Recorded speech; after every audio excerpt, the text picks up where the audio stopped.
Bismillahirrahmanirrahim. Assalamualaikum warahmatullahi wabarakatuh.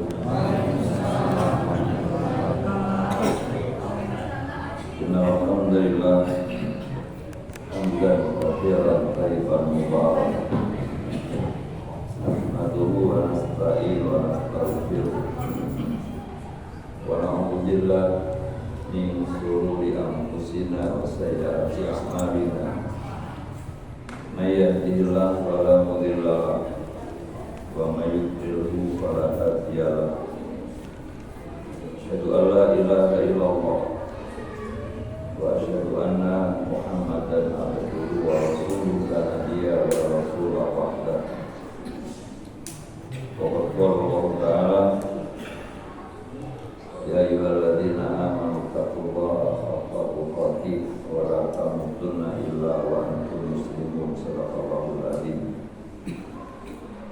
Yang kami hormati segenap GKM Masjid Al-Furqan, para orang tua, para guru, para asatidzah, Bapak Ibu, calon-calon penghuni surga yang dimuliakan Allah. Malam yang berbahagia kali ini tidak ada kata dan ungkapan yang patut kita ucapkan, melainkan kita sama-sama memanjatkan puji syukur kehadirat Allah atas izin, rahmat, nikmat, serta kekuatan yang Allah berikan, sehingga alhamdulillah malam ini Allah pilih kita, Allah takdirkan kita bisa duduk bersama di rumah Allah, Masjid Al-Furqan ini dalam rangka silaturahmi dan taklim. Harapannya tentu semoga silaturahmi sekaligus taklim malam ini masuk dalam hitungan Allah Subhanahu wa ta'ala. Amin ya rabbal alamin. Salawat dan salam kita sampaikan kepada junjungan alam Nabi kita Muhammad sallallahu alaihi wasallam yang telah menuntun membimbing membawa kita pada jalan yang diridhoi oleh Allah Subhanahu wa ta'ala. Bapak Ibu yang dimuliakan Allah, seperti yang saya sampaikan bulan yang lalu, taklim malam ini kita mulai dari suratul Fatihah. Kita mulai, kita kaji bersama, kita pelajari bersama dari suratul Fatihah.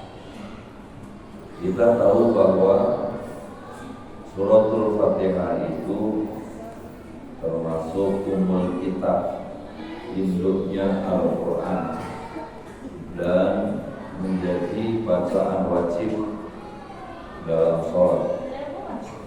La sholata liman lam yaqra bi Fatihatil kitab. Enggak sah sholat kita ketika di sana kita tidak membaca suratul Fatihah.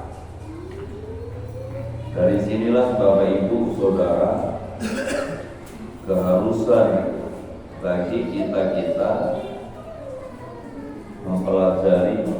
mempelajari bersama-sama tentang apa yang ada dalam suratul Fatihah.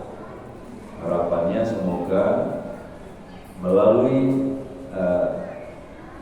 ilmu, melalui pendalaman bersama, meningkatkan kualitas sholat kita, ibadah kita kepada Allah Subhanahu wa ta'ala. Bapak Ibu Saudara, ketika kita sholat, kita awali dengan ta'awud.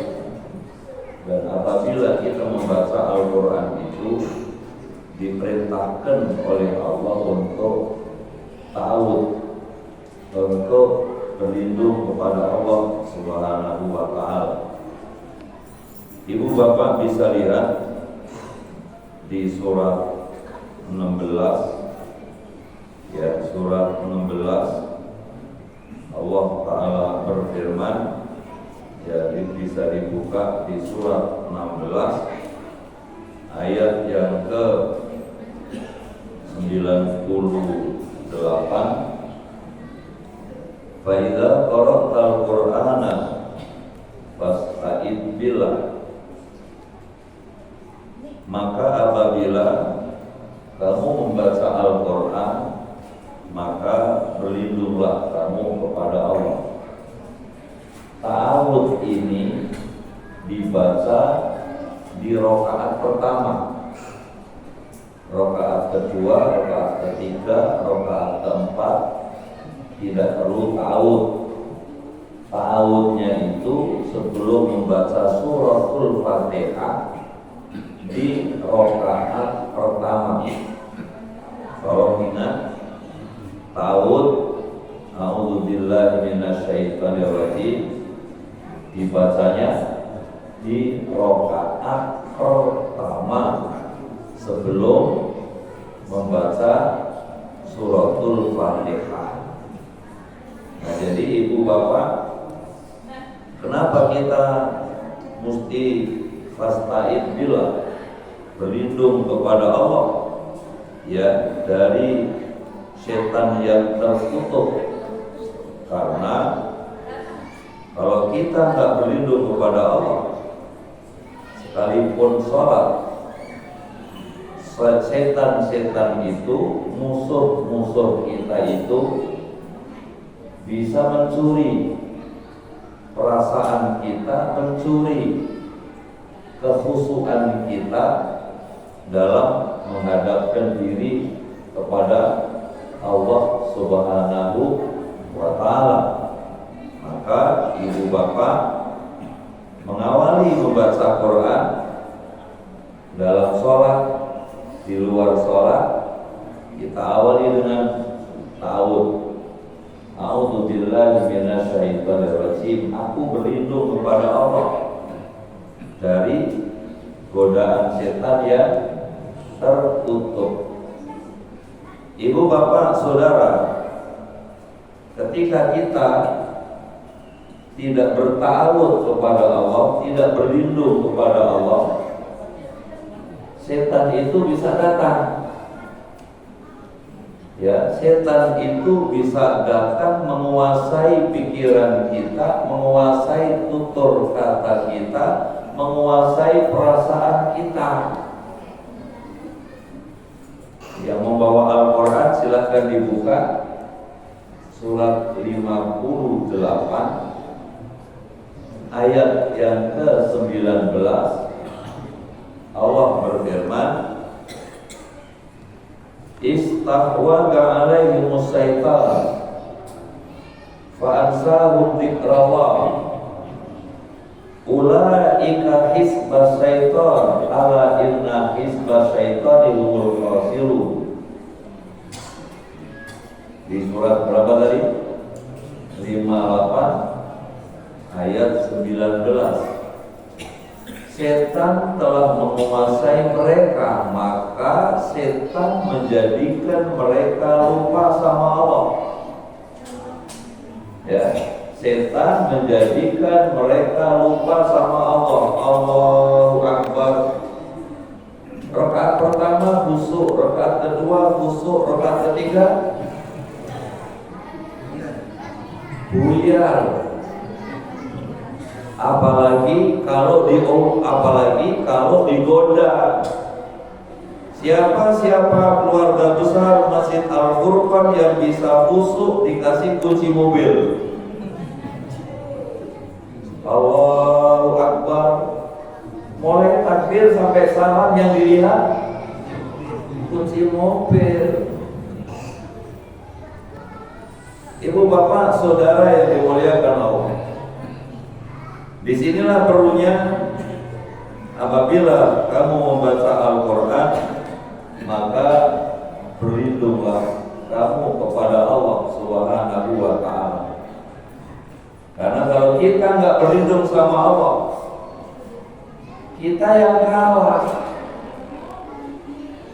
Dalam perjalanan hidup, dalam menghadapi dua keadaan pilihan, kalau kita nggak berlindung sama Allah, kita yang kalah. Kenapa? Karena setan itu musuh kita, dan setan itu punya target. Apa targetnya? Bisa dilihat dalam surat Fatir, surat 35 ayat yang ke-6. Allah berfirman, Inna syaitana lakum aduwwun fattakhidhuhu aduwwa innama yad'u hizbahu liyakunu min ashabis sa'ir. Allah berfirman, setan itu musuhmu yang nyata, maka jadikan dia sebagai musuh. Innama yad'u hizbahu liyakunu min ashabis sa'ir. Sesungguhnya setan itu mengajak kepada golongannya. Golongan siapa? Golongan siapa? Golongan setan. Liyakunu min ashabis sa'ir, supaya kalian orang soleh, kalian orang solehah, kalian ahli ibadah itu menjadi penghuni neraka yang menyala-nyala. Itu targetnya. Maka mesti dilawan dengan berlindung kepada Allah. Tadi mau ke masjid jamaah, Pak Haji ada nggak bisikan-bisikan? Dia nggak usah berangkat ya.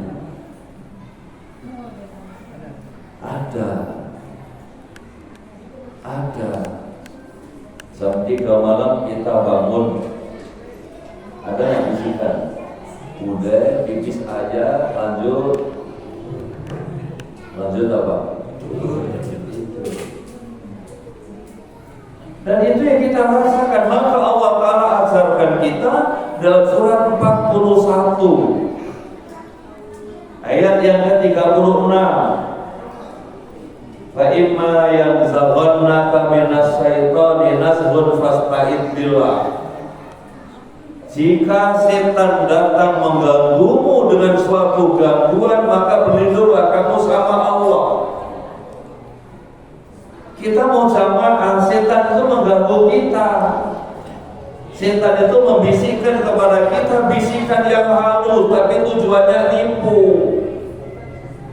Udah, gak usah berangkat, di rumah juga bisa sholat. Udah, gak usah ke masjid, mendung, hujan, karena masuk angin. Kemarin mau korban mikir, korban enggak, alhamdulillah Pak RW korban. Padahal sempat mikir itu, alhamdulillah. Terima kasih datang nih, fa imma yanzaghannaka minas syaitani nazghun, maka jika setan datang mengganggumu dengan suatu gangguan, berlindunglah kamu kepada Allah. Mau sholat kita berlindung sama Allah, membaca Al-Quran kita berlindung kepada Allah. Karena musuh kita ini luar biasa. Musuh kita itu yuhi ba'duhum li ba'din zukhrufal qawli ghurura. Musuh kita setan itu membisikkan bisikan halus, bisikan indah, bisikan manis, tapi tujuannya nipu. Kita bakal ditipu. Gimana supaya kita nggak tertipu? Banyak-banyaklah berlindung kepada Allah Subhanahu wa ta'ala. Rabbi a'udzubika min hamazatis syayatin wa a'udzubika Rabbi ayahdurun. Itu kalau nggak salah surat 23 ayat 97-98. Dan katakanlah, dan berlindunglah dan berdoalah, aku berlindung kepada Allah dari bisikan setan. Aku berlindung kepada Allah dari hadirnya mereka kepadaku. Gimana supaya tetap khusyuk? Gimana supaya tetap fokus? Gimana sholat kita menjadi sholat terbaik?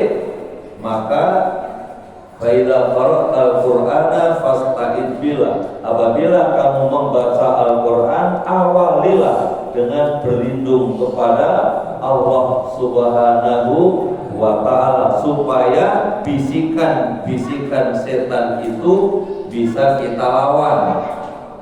Kita lawan dengan berlindung kepada Allah.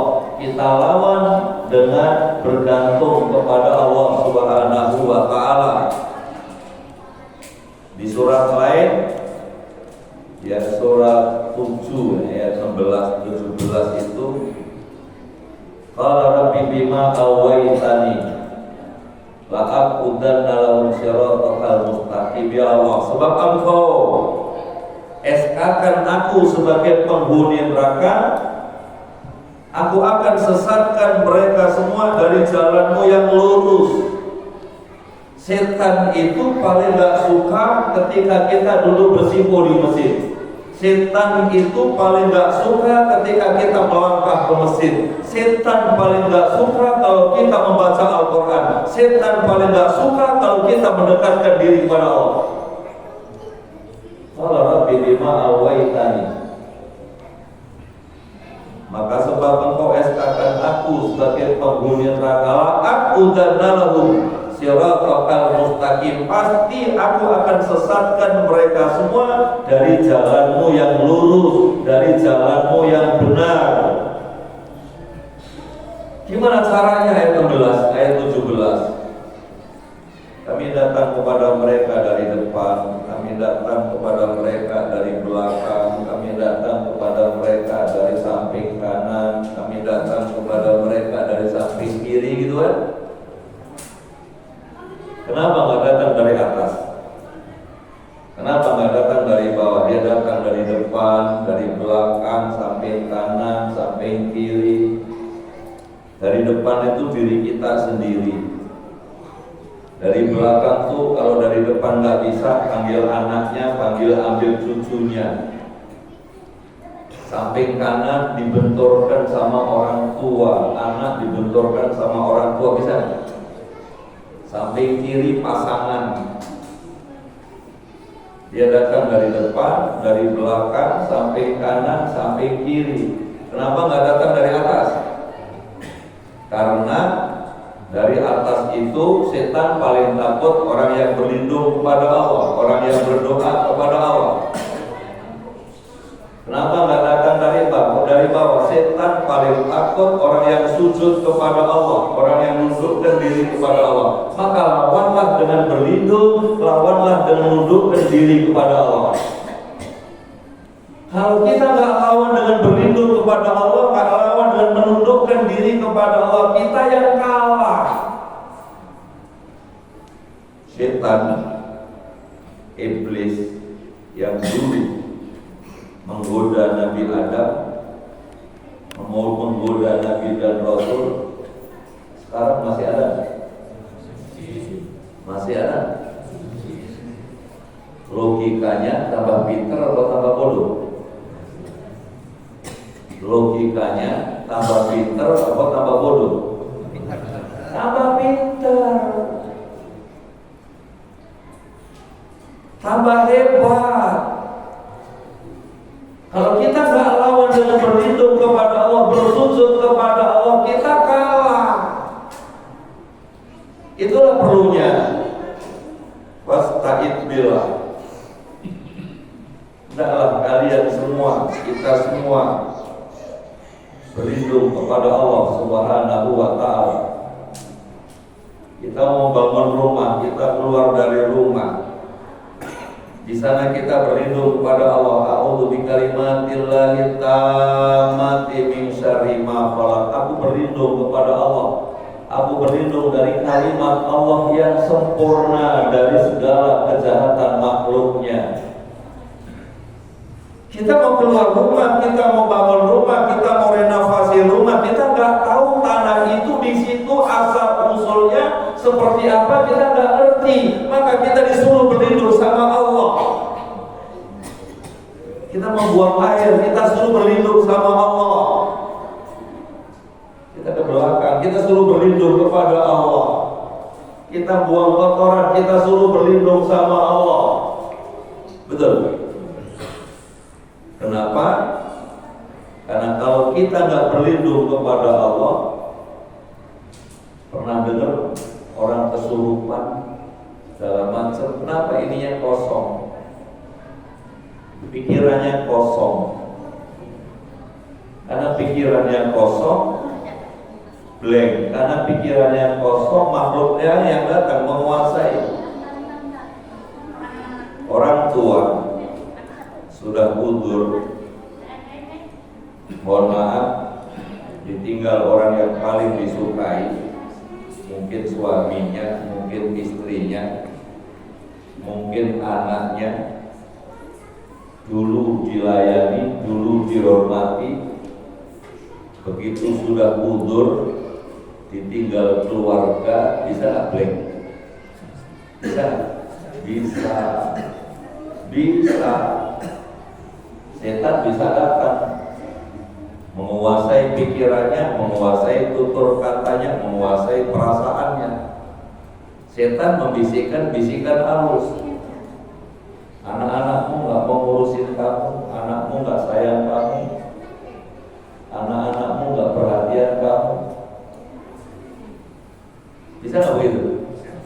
Bisa. Kalau mengiyakan, muncul kalimat, nyesel saya gedein dia, nyesel saya merawat dia, capek-capek nggak diurus saya, capek-capek saya nggak diperhatiin saya. Bisa nggak begitu? Ini yang ditakutin oleh Nabi kita Muhammad SAW. Tapi kalau kita banyak berlindung sama Allah, banyak berlindung sama Allah, terjaga pikirannya, terjaga tutur katanya, terjaga perasaannya, yang keluar dari lisan saat seperti itu malah doa. Alhamdulillah ya Allah, anak-anak kami punya urusan masing-masing. Alhamdulillah ya Allah, anak kami punya kerjaan, nggak nyusahin kami. Ya Allah, mudahkan dia, berkahi dia. Dalam keadaan seperti itu yang keluar dari lisan itu doa. Kalau kita banyak berlindung sama Allah, karena setan tidak bisa menguasai pikiran kita, setan tidak bisa menguasai tutur kata kita, setan tidak bisa menguasai perasaan kita. Yang kita ingat adalah Allah, Allah, Allah. Saat itu yang kita ingat Allah, maka yang keluar dari lisan kita pun bukan sumpah serapah, malah doa. Ibu bapak saudara, itulah perlunya. Kenapa harus berlindung kepada Allah Subhanahu wa Ta'ala? Karena musuh kita itu, setan itu bisa datang menguasai pikiran kita, menguasai tutur kata kita, menguasai perasaan kita, bahkan menguasai perilaku kita. Dengan berlindung kepada Allah, semoga Allah melindungi kita dari musuh kita yang Allah sendiri yang mengajarkan, Rabbi a'udzu bika min hamazatis syayatin wa a'udzu bika Rabbi ayahdurun. Ibu bapak saudara yang dimuliakan Allah, Suratul Fatihah ini ya disebut juga sab'am minal matani. Suratul Fatihah ini disebut juga 7 ayat yang diulang-ulang. Allah berfirman di surat 15, ya silakan dibuka. Sebenarnya saya lebih suka kalau semua membawa Quran gitu terjemah, sehingga bisa dilihat langsung gitu kan. Saya sebut surat 15 misalnya, oke Pak HP-nya dibuka, ya, bisa dilihat ayat yang ke 87. Walaqad atainaka sab'an minal mathani wal Qur'anal azim. Sungguh kami Allah telah memberikan kepadamu Muhammad SAW 7 ayat yang dibaca berulang-ulang. Al-Quran itu termasuk sab'an minal mathani, 7 ayat yang kita baca berulang-ulang. Minimal berapa kali? Minimal dibaca berapa kali? Minimal kita baca 17 kali. Kalau kurang dari 17 kali berarti sholatnya bolong. Padahal sholat itu, ya, sholat itu imaduddin. Sholat itu tiang agama. Faman aqamaha faqad aqamaddin. Yang menegakkannya berarti menegakkan agama. Wa man tarakaha faqad hadamaddin. Siapa yang tinggalkannya berarti ngancurin agama. Ini masjid tiang-tiangnya ini tiang utama, penyangga utama. Kalau dipatahin roboh di masjid. Banyak saudara-saudara kita muslim sih muslim, ngakunya saya baik, tapi sholat aja kagak, gimana mau baik? Yang sholat aja belum tentu baik. Yang sholat udah baik belum? Kita bareng-bareng baru berusaha menjadi orang baik, betul? Saya, Bapak Ibu, kita ini baru berusaha menjadi orang baik. Makanya berusaha sami'na wa ata'na yang Allah perintahkan. Semoga melalui sholat-sholat itu bisa tanha anil fahsya'i wal munkar. Melalui sholat-sholat yang kita lakukan, yang kita jaga, yang kita rawat, mencegah perbuatan keji dan munkar. Dan itulah fungsi dari sholat-sholat kita.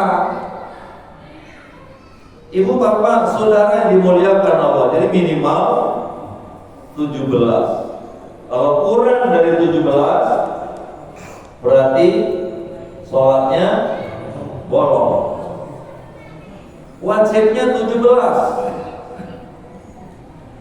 Bisa ditambah dengan qobliyah ba'diyah. Qobliyah ba'diyah itu minimal 10. Minimal 10. Itu yang muakkad. 2 rakaat sebelum subuh, 2 rakaat sebelum zuhur, 2 rakaat setelah zuhur, 2 rakaat setelah maghrib, 2 rakaat setelah isya. Siapa yang menjaga 10 rakaat ini, ya, Allah akan ampunkan dosanya, sekalipun dosanya sebanyak buih yang ada di laut. Ini dosa apa ini? Ya, banyak. Gak usah disebutin banyak, gitu aja cukup banyak. Semua punya doa. Menjaga qobliyah ba'diyah yang mengiringi sholat wajib minimal 10 rakaat. 2 rakaat sebelum subuh, 2 rakaat sebelum zuhur, 2 rakaat setelah zuhur, 2 rakaat setelah maghrib, 2 rakaat setelah isya. Mantap. Bisa 10, bisa 12, bisa 14. Kenapa bisa beda-beda? Ya, karena sebelum zuhur bisa dilakukan 4. Kalau dilakukan sebelum zuhur 4 berarti 12. Kalau setelah zuhur sudah dikerjakan 4 rakaat berarti 14. Jadi jangan kemudian suudzon, ini Ustaz kok beda-beda, yang satu bilang 10, yang satu bilang 12, yang satu bilang 14. Karena minimal saya katakan bisa 10, bisa 12, bisa 14, bergantung zuhurnya dikerjakan berapa. Kalau zuhurnya dikerjakan 2 rakaat sebelum zuhur, sesudah zuhur berarti 12, berarti 10. Tapi kalau sebelum zuhur dikerjakan 4, sesudahnya 2, berarti 12 12, jadi bisa 10, bisa 12, bisa 14. Itu yang muakkad, anggap deh 10. Duhanya berapa? Ekonomi, sedang, atau super? Duhanya biasanya berapa rakaat? 2, berarti ekonomi. Berapa? Anggap deh 8. 8 rakaat. 8 ditambah 10 tadi 18. Berapa? 18 ditambah, mohon maaf, malamnya 11 sama witirnya berapa itu?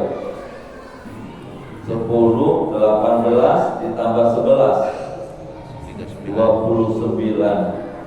29 ditambah 17 berapa? 46.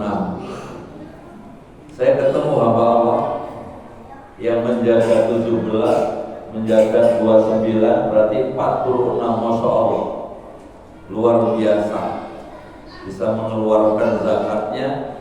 Cita-citanya tak, doain saya, ya minimal saya bisa 200 juta lah zakat saya. Masya Allah, Masya Allah. Bahkan saya ketemu hamba Allah di Jakarta ini, ada orang korban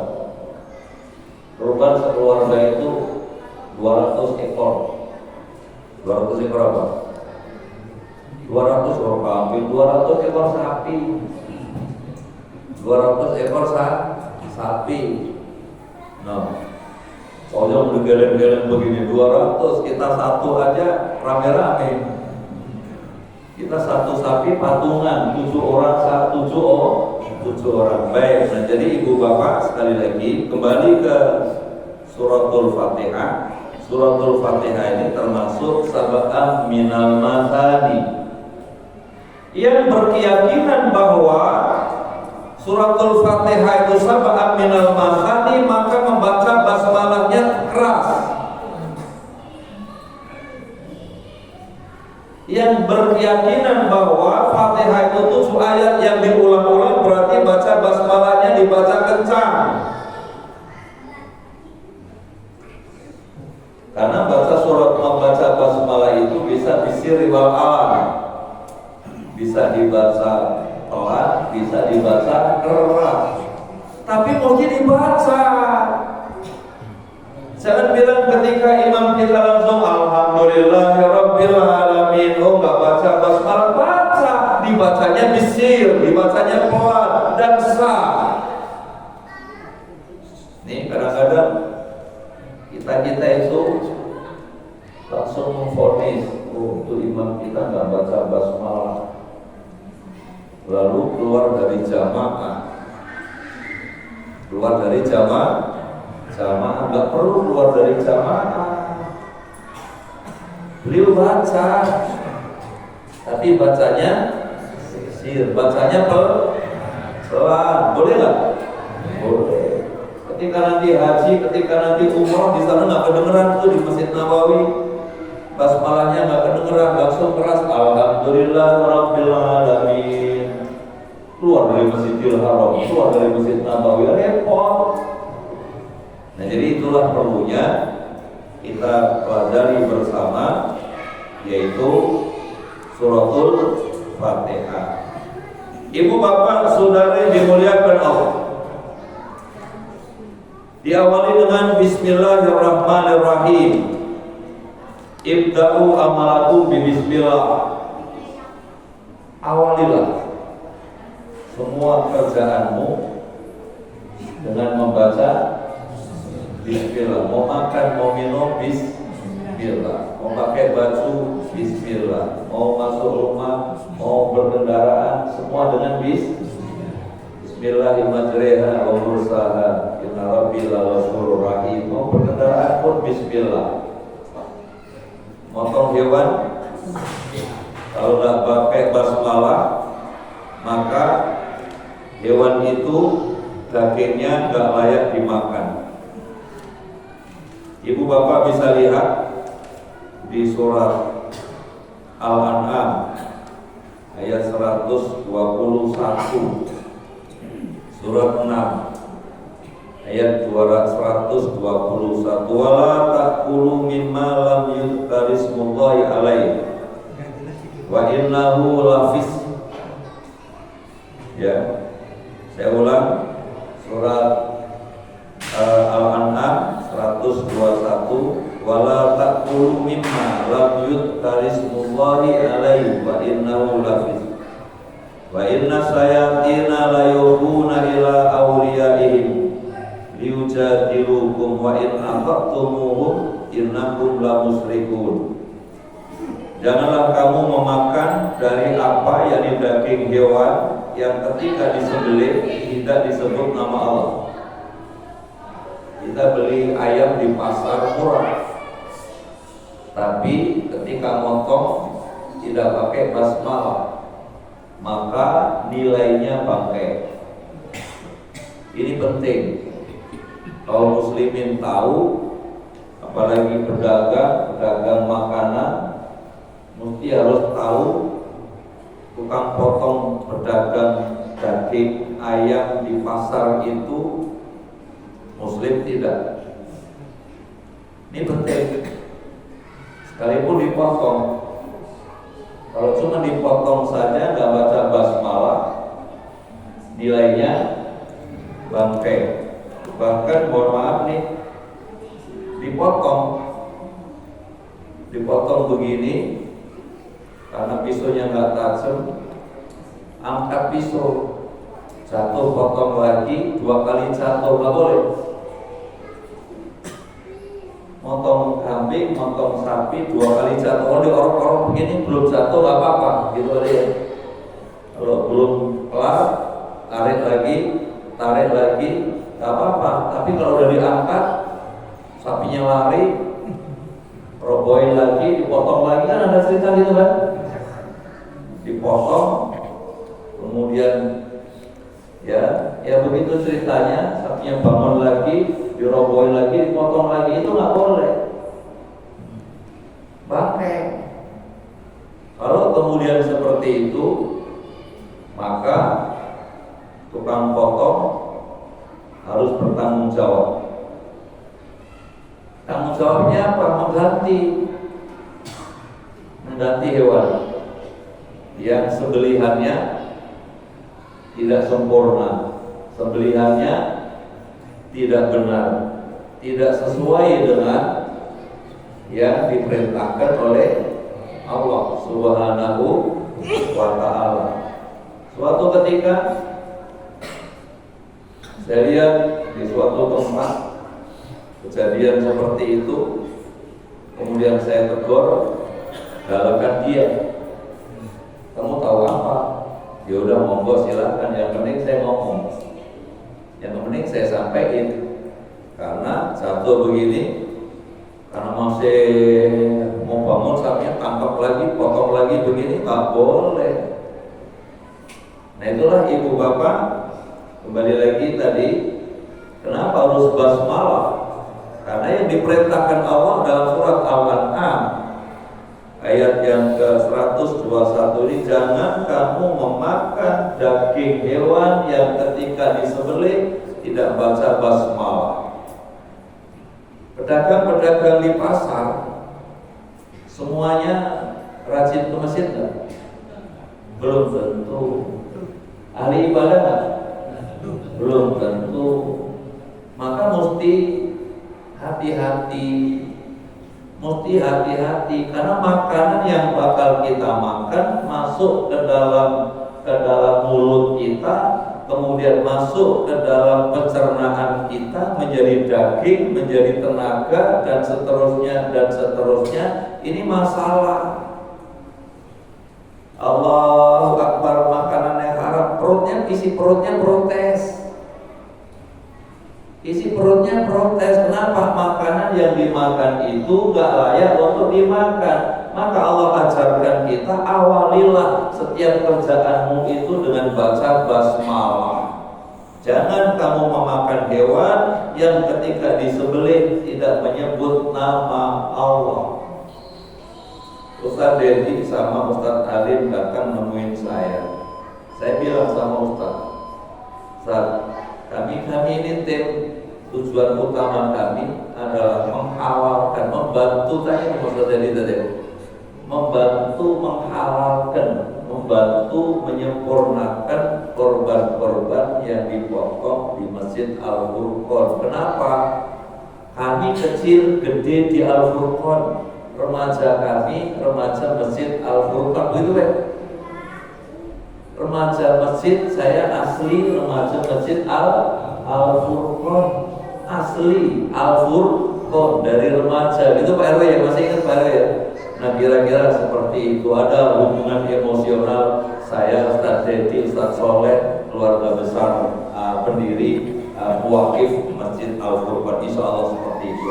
Ibu bapak, baru sampai ayat yang kedua, masih panjang ini tentang umul kitab, tentang suratul Fatihah. Insya Allah nanti kita bisa sambung ayat-ayat berikutnya, alhamdulillah, dan seterusnya di pertemuan yang akan datang. Kita baru dapat Bismillahirrahmanirrahim. Semoga menjadi pelajaran buat saya, buat kita semua, dan keberkahan senantiasa Allah limpahkan untuk kita semua, insya Allah. Udah masuk Isya ya, berarti nggak dibuka dialog tanya jawab. Insya Allah nanti tolong kawan-kawan, Bapak Ibu, ya izin bawa Quran, kita buka bareng-bareng. Kita akan masuk di ayat yang kedua. Alhamdulillahirabbil alamin. Indahnya alhamdulillahirabbil alamin. Insyaallah kita renungkan bersama di pertemuan-pertemuan yang akan datang, insyaallah.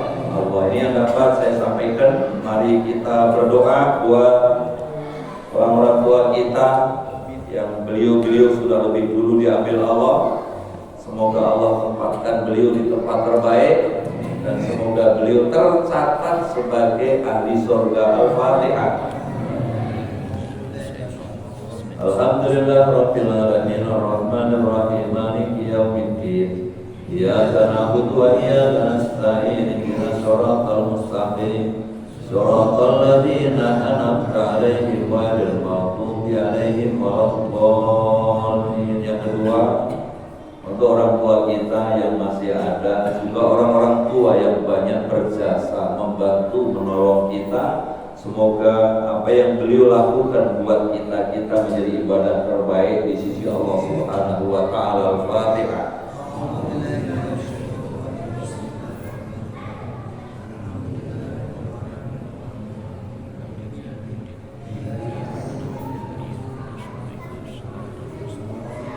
Yang ketiga, kita bacakan suratul Fatihah. Semoga hajat-hajat yang baik, dan saya yakin semua punya hajat yang baik, yang menjadi impian kita, menjadi hajat dan doa yang diijabah oleh Allah. Al-Fatihah.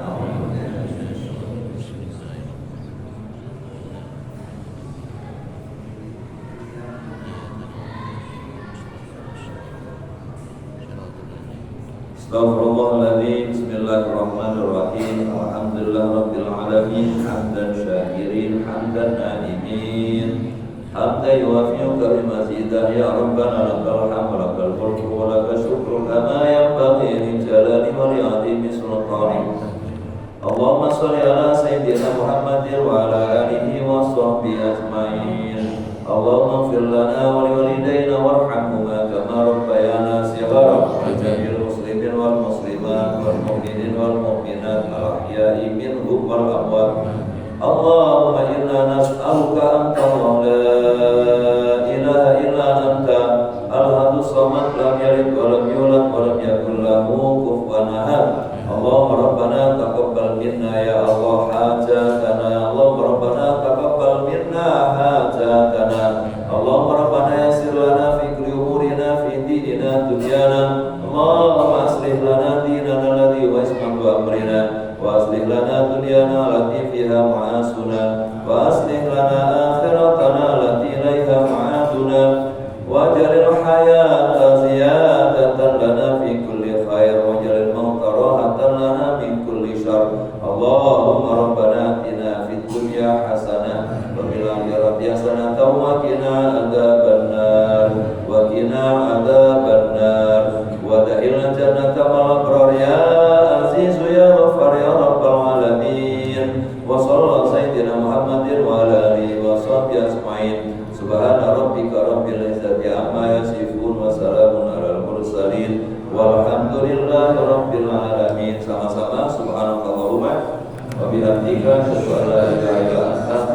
astaghfiruka wa atubu ilaik. Assalamualaikum warahmatullahi wabarakatuh. Waalaikumsalam.